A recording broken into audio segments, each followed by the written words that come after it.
je me vois au banc à la borne peine. Jamais je n'ai eu une ambition de me lever et de passer devant. Je n'ai jamais pensé devenir serviteur. Je n'ai jamais pensé à cela, jusqu'à ce que le Seigneur a commencé à me surprendre. Donc on dirait que quelqu'un qu'on a pris, qu'on a enchaîné, et qu'on dit tu dois entrer là, tu dois avancer comme ça. Et j'étais étonné, j'ai tremblé, j'ai paniqué, j'ai pleuré, je disais Seigneur, ces choses je n'en veux pas. Je crois avoir dit ici une fois, je disais à mon frère qui m'a devancé à la formation théologique, je lui ai dit écoutez, vous allez-y, nous continuons à faire des affaires, nous allons faire de l'argent, nous allons vous soutenir, on va organiser des grandes croisades, parce que nous sommes les membres du DEF. Qui pouvait penser qu'on était appelé à ces choses? Est-ce que vous pensiez à cela, vous, quand on était au DEF?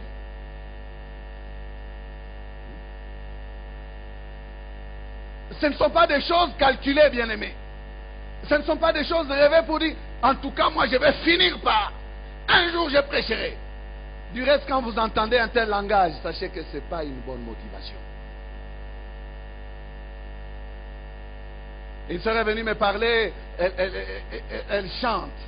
Elle m'a dit, j'ai été faire un test devant un grand musicien chrétien du pays. Il a dit, tu es toujours ici à Lubumbashi. Avec cette voix ici, tu devais être connu. Alors je crois que c'est le moment pour moi d'être maintenant connu. Je lui ai dit stop.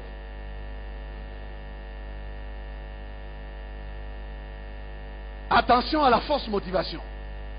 Le moment pour toi d'être connu, par qui? Tu n'as pas besoin d'être connu, tu as besoin de servir le Seigneur.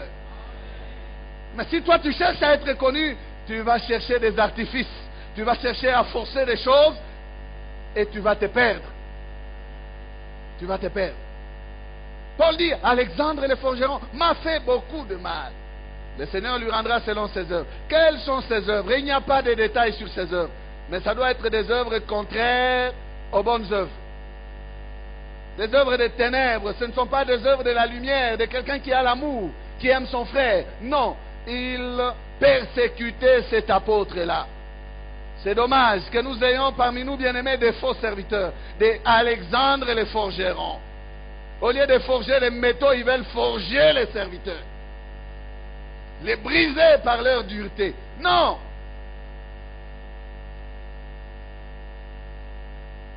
Il a empêché la croissance. Il s'opposait à l'enseignement de Paul. Vous savez que là où il y a des contradictions de doctrine, il n'y a pas croissance. On m'a parlé autrefois d'une église où les gens qui se succédaient sur la chair s'opposaient. Quand celui-ci a prêché comme ça, l'autre va passer le lendemain pour effacer tout ce que le premier a prêché. Et l'autre passe encore après pour effacer encore. Chacun voulait attirer la foule vers son enseignement à lui. Quelle église, bien-aimé? Ça ne peut pas marcher comme ça. Amen. Ça ne peut pas marcher. L'apôtre Jean a connu aussi son Diotrephe à lui. Diotrephe, son Alexandre à lui, je voulais dire, qui s'appelle Diotrephe. C'était aussi un homme faux. 3 Jean 9 à 10. Il dit, j'ai écrit quelques mots à l'église. Mais Diotrephe, qui aime à être le premier parmi eux, ne nous reçoit point. C'est pourquoi, si je vais vous voir, je rappellerai les actes qu'il commet, en tenant contre nous des méchants propos. Non content de cela, il ne reçoit pas les frères, et ceux qui voudraient le faire, il les en empêche et les chasse de l'église. Amen. Ça fait mal. Diotrephe n'est pas n'importe qui, c'est un homme qui a une position dans l'église. C'est un leader, mais un mauvais leader. Un leader rempli de fausses motivations. Jean le décrit comme aimant à être le premier. Il aime à être le premier. N'est-ce pas que ça nous rappelle les pharisiens? Il aime à être honoré. J'aime bien mon pasteur. Très sage. Il dit, moi quand je reçois un frère et que j'entends seulement, il commence, papa, papa, je dis, oh là là, ça y est, ça y est, ça y est. Très sage. Oui, il en a vécu des problèmes. Alors il est devenu sage. Amen.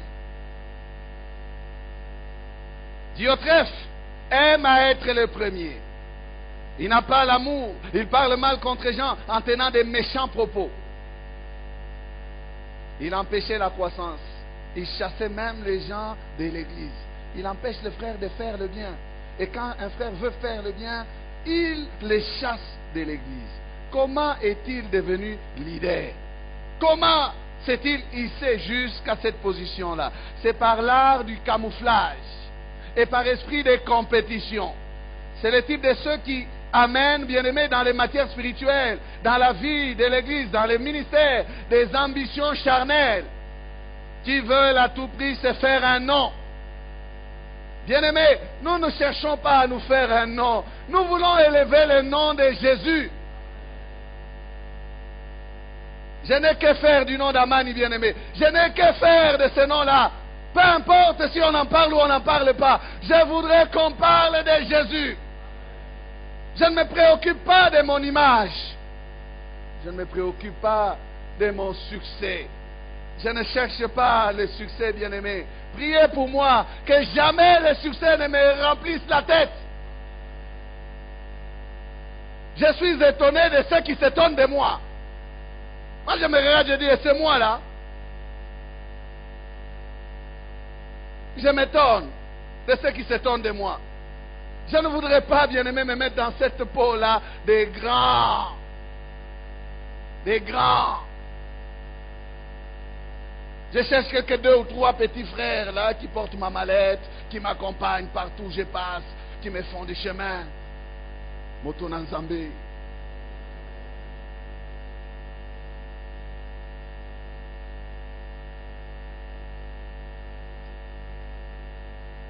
Je ne pense pas de telles choses. Et je dis, Seigneur, je ne voudrais même pas y penser.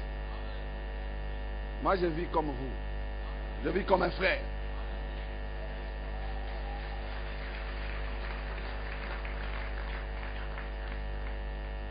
C'est pour moi qu'on a acclamé ou c'est pour Jésus? Que ça ne soit pas pour moi. Non, pour moi, non. Amen. Pour moi, non. Non, bien-aimé. Il cherche à être le premier. Combien cherchent à être le premier dans cette ville de Lubumbashi? La bouche autorisée. Shalom, bouche autorisée. Je te salue ce matin. Que tout le monde fasse des courbettes devant vous.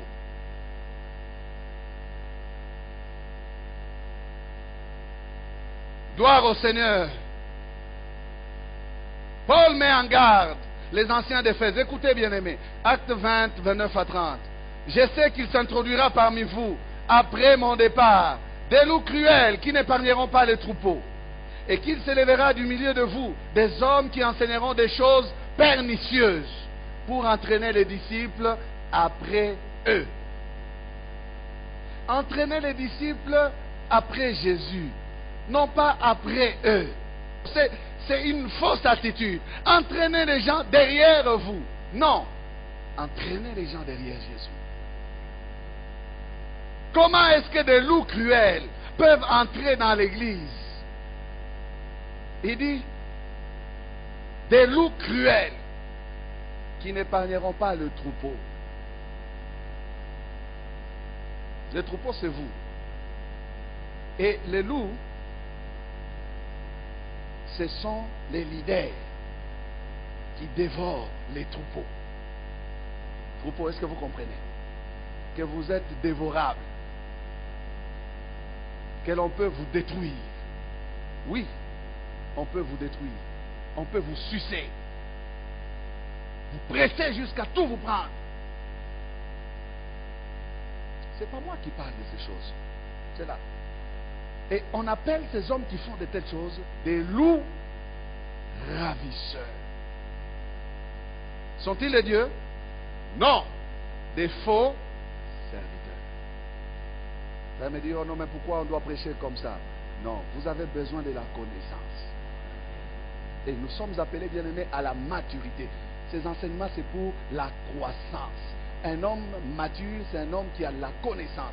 Il ne doit pas être ballotté balloté à tout vent de doctrine. On va te faire boire des choses. On va te faire faire de la gymnastique. On va te faire sauter, tourner en rond.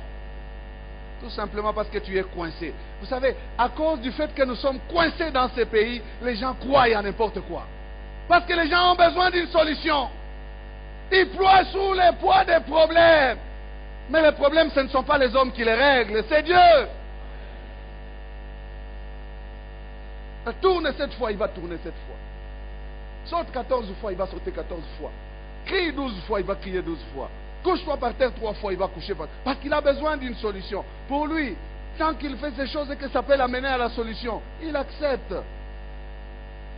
Mais est-ce que vous sondez les motivations? Pourquoi l'on vous fait faire ces choses-là? Comment est-ce que les loups cruels peuvent entrer dans l'église s'ils ne se déguisent? C'est par déguisement qu'ils entrent. Jamais ils viennent en loup. Là, tout le monde va se disperser. Ils viennent. Shalom. Même pas. Dieu m'a dit. Je vois un esprit de mort.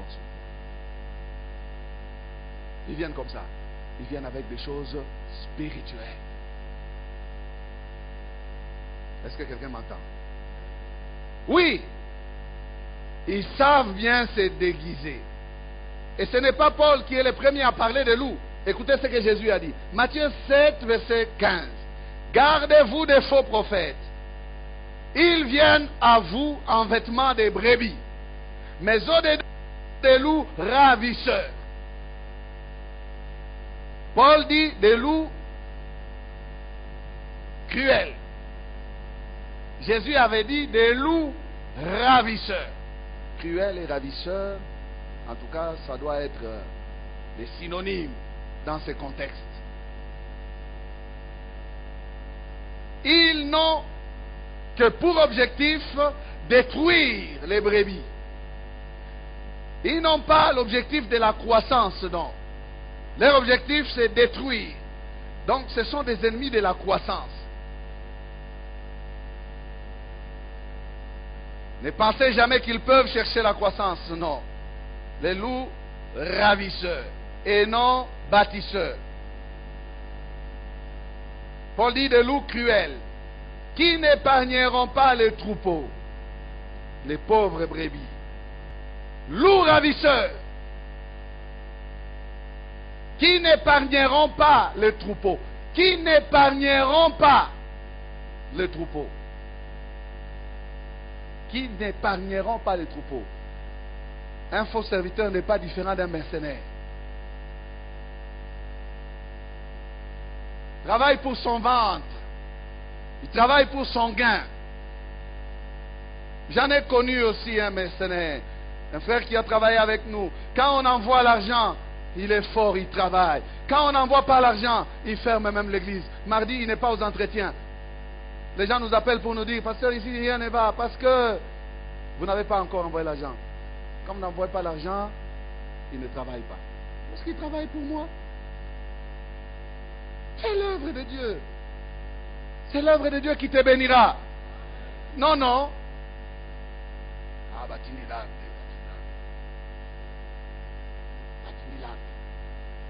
Un serviteur qui est là tout le temps, batinilate. Comme l'autre qui disait, on a l'élan enveloppe.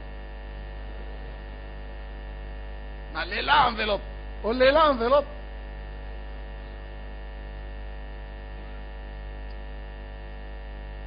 Et c'est vous qui encouragez ces gens. Vous. Grandissons. Amen. Grandissons. Paul dit des loups cruels qui n'épargneront pas les troupeaux.